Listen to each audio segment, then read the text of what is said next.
We should be reminded in Luke chapter 12, Jesus said, there is nothing covered that won't be uncovered. There's nothing hidden that won't be made known. Therefore, whatever you have said in the dark will be heard in the light, and what you've whispered in an ear in private rooms will be proclaimed on the housetops. Robert Morris has been the pastor of Gateway Church in the Dallas area, a massive, massive church, tens of thousands of people. And he's been hugely influential in the evangelical church. One of the ways that I first learned about Robert Morris is because of his book. I think it's called The Blessed Life. And it was known within church leadership circles that if you have Robert Morris, pay Robert Morris to come preach at your church for one Sunday on the topic of giving, specifically tithing, which is an Old Testament principle that shouldn't belong in the church. Different conversation. If you have him come teach about tithing, that your giving will go up 20%, 30, 40, 50%. And he wrote a book, The Blessed Life. And for me, my first issue with Robert Morris, before obviously any of us knew anything going on right now, is that his theology on giving is without merit. He proofreads all over Scripture, ties them together into a mess of a theology where he gets to say, you need to tithe to your local church. And if you don't give 10% of your money, then all of your money is cursed. If you give 9% of your money, then 91% of your money is cursed. But if you give 10% of your money, then your 90% is blessed and you get to live the blessed life. That's really bad theology. However, having some misguided theology doesn't make you a bad person. It's a secondary issue. No one's going to throw anybody out of the kingdom for having a bad theology of tithing. Things really came to a head recently, within the last week, when a woman came forward and accused him of an inappropriate sexual relationship with her all the way back when she was 12 years old. And at the time, Robert Morris was about 20 years old. Now, this was over 35 years ago, but this is something that has never had any kind of closure all that time. And it's a secret largely that Robert Morris has been hiding from the public eye.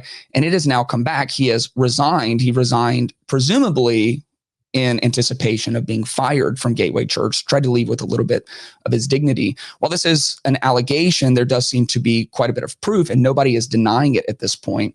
Just recently, the woman, Cindy Clemshire, came out and told her story in a video that was produced on X. Let's take a look at that. It's too much for a child. Cindy Clemshire has a story. There is a lot of guilt and a lot of shame that comes with that. A memory that took time for her to understand. 18 years to discover and really embrace what he did to me. Clemishire's family was close with Robert Morris, who founded Gateway Church near Dallas. Robert and Debbie were like part of our family. She says Morris traveled as a pastor to different communities. Christmas night, 1982. And visited her Hominy home in Osage County. That's when he started sexually abusing me. She was 12 years old. He told me that night, I can never tell anyone because it will ruin everything. Clemshire sought restitution in 2005. A lot of anger at that time. Morris responded in an email saying, "My attorney advises that if I pay you any money under a threat of exposure, you could be criminally prosecuted." I learned to lie and manipulate. A 2014 sermon reveals Morris I didn't want to be rejected. sharing a personal story of what he called immorality with women. I looked for girls that did not have a good relationship with their father. I was not deprived from the love of a father. I was an innocent child. Clemshire shared in detail the 4.5 years she said Morris abused her with the religious watchdog blog, The Wartburg Watch. Here we are. 4 days later, Morris resigned. For me, it's about, let's find out who all knew. According to CBS News, Gateway elders said they will launch an investigation to have a complete understanding of the events from 1982 to 1987. It's very tough. It's still tough. Clemshire moves on Yes. the best way she can. Well, thankfully, my faith has stayed strong. She didn't do it by herself. I've had a great family my whole life. Stories can heal I am proud. and remind. I hope and pray that any victim that hears this can realize it wasn't their fault. Clemshire believes more testimonies exist, Come forward. and she'll be there to listen. You won't. It's obviously just a heartbreaking story. I mean, your heart breaks for her and the trauma that she endured. Incredibly brave for her to come forward. And everyone's going to have their opinions about this, but this took place when he was in his 20s and she was from the age of 12 to about the age of 16 or 17. I have a 12-year-old daughter, and there is one outcome of this that is acceptable, and it is Robert Morris spending time in prison. That is the one acceptable outcome, because this is not just a sin. This is a crime, and it is the worst kind of crime. Jesus, who is like, he is love. God is love. Love your enemies, pray for those who persecute you. Always pushing for peace, always pushing for grace, always pushing for love. The one time that you really see Jesus turn on this next level is when he talks about kids. And when he says anyone who causes one of these little ones to stumble, not we should pray for them. He says they should have a millstone tied around their neck and they should be thrown into the depths of the sea. There's one acceptable outcome of this, and it should have happened back then. One of the interesting things in the email that exchange between Cindy and Robert Morris back in 2005 is he tacitly admits to it by saying, I had talked to your father, Cindy's father, and believed that I had y'all's forgiveness. Something more should have happened here. A 12-year-old has to be protected. And this brings up the question of moral pastors and church leaders. I am a church leader. I'm the lead pastor of Megachurch here in San Antonio, Texas. I have seen friends of mine as church leaders who have had moral failures. And the top level belief when it comes to these situations is that God is a God of redemption. And what we want to see and should want to see is redemption. We want to see redemption for Cindy Clemshire.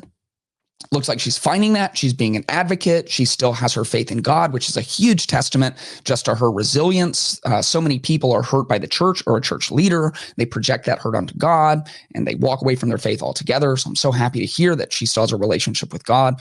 We should want redemption. And in circumstances with the leader, we should want redemption as well. The question is, what does redemption look like? And it's no secret that there have been many, many pastors who have had to step down or take leaves of absence because of sexual sin. In this situation and other situations like it, there's a distinction in that there's not just a sexual sin, which is very serious, should take you out of ministry, but we want redemption, right? So what does that look like? But a sexual sin and a sexual crime. Now, we have a spiritual reality. Jesus died for our sin, and it is not the severity of sin that separates us from God. It is the presence of sin altogether, which is why you'll hear people say things like all sin are equal in God's eyes. I'm not sure how biblical of a concept that is, but what is true is that the presence of sin itself separates us from God because God is perfect, and in his holiness, he cannot dwell in the presence of sin or sinners, which is why when we put our faith in Jesus, we are covered by his righteousness, covered metaphorically by his blood, and our sins are forgiven. And so we stand with the righteousness of Christ on us, covering our sin, which is why we come back into relationship with God. However, the severity of sin in our actual experience in the temporal plane of this life does vary based on what the sin is and the severity of that sin. And so if you have someone who had sexual indiscretions in their past, probably everyone does. I mean, Jesus said, if you look at someone with lust, you have committed adultery before God. Everyone has sexual indiscretion in their past, and that can be redeemed. But the path to redemption when there's a sexual crime looks very different.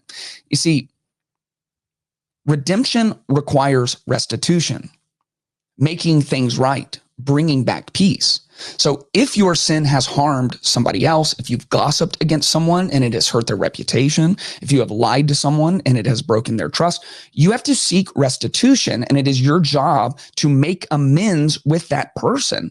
The path to redemption requires restitution. Well, what happens when there is a criminal aspect to this? When there is a criminal aspect, then the restitution often requires the penal system. And if we want redemption, if that is our goal, then we should gladly take the punishment that is due us. If you're in your 20s and you are abusing a minor, a 12-year-old, then you should turn yourself in and you should opt to serve your time. You should serve restitution. It's the only path to redemption. We should be reminded in Luke chapter 12, Jesus said, there is nothing covered that won't be uncovered. There's nothing hidden that won't be made known. Therefore, whatever you have said in the dark will be heard in the light, and what you've whispered in an ear in private rooms will be proclaimed on the housetops. The path to redemption requires restitution. Jesus did this for us on the cross to spare us from eternal consequence. But here on earth, we must seek restitution or suffer temporal consequence. Proverbs 28 says, the one who conceals his sins will not prosper, but whoever confesses and renounces them will find mercy.